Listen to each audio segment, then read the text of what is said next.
So someone asked me recently if I believe that politics and one's faith are compatible. And so I, being a person who has never one to vacillate on sharing my opinion on a spiritual matter, said to this person that one's faith in God affects every aspect of his life, including their political ideology.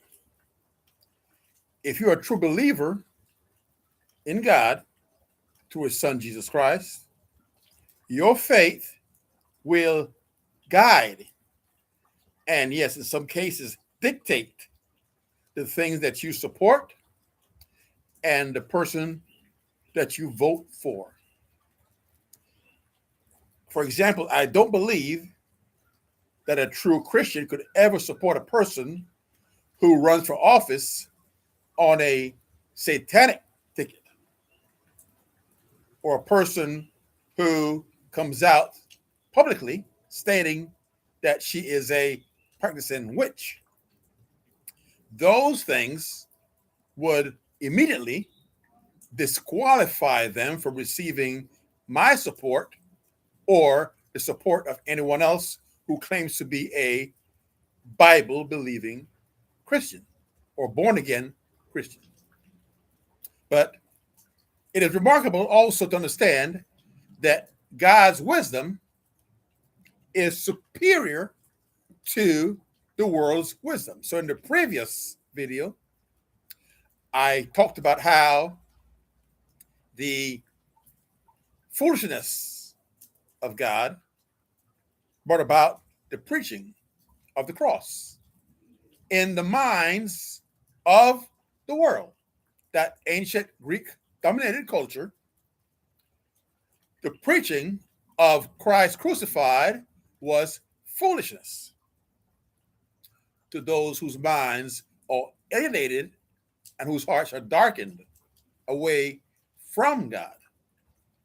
This is true even today in the 21st century.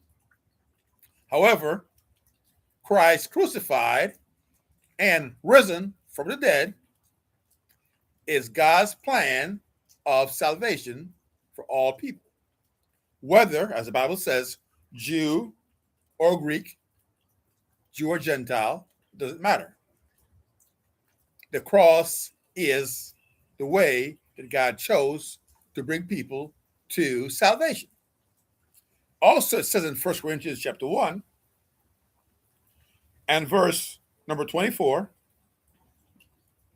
but unto them which are called, both Jews and Greeks, Christ, the power of God, and the wisdom of God. Because the foolishness of God is wiser than men, and the weakness of God is stronger than men. So what does this mean?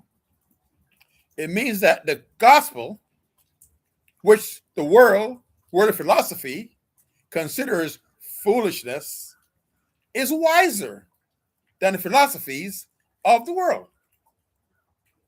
Because philosophy, as I stated before, can save no one. One's level of learning, no matter how many books you have read, how many different authors you can quote, learning apart from the gospel does not save the soul. A person may have a dozen doctoral degrees in many different disciplines and reject the gospel of Christ, which is the wisdom of God, because he, through his learning, considers that to be foolishness, and that very erudite person may fall into a disease, may lose his physical health, and may die, as many have, sometimes in their early days, 30s, 40s, early 50s. They die with philosophies galore, but no gospel. Thus, they are wise by the world standards, foolish by God's standards. They lost their soul while gaining the appreciation and the applause of the world. That's what it means when it says that the foolishness of God is wiser than men, because philosophies cannot save one soul. And the power of God, which is the gospel, is stronger than men.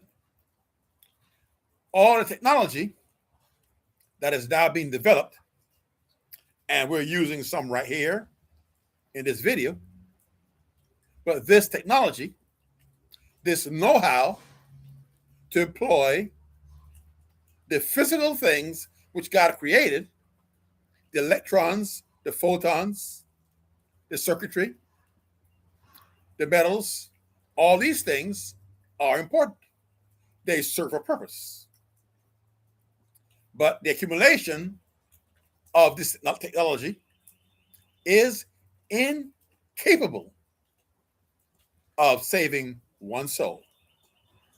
That's why it says that the foolishness of God, remember, that is the gospel by the world standards, is wiser than men. And the weakness of God, which is Christ on the cross, is stronger than men.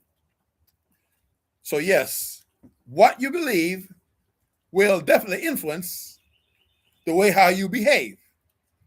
Beliefs will govern behavior.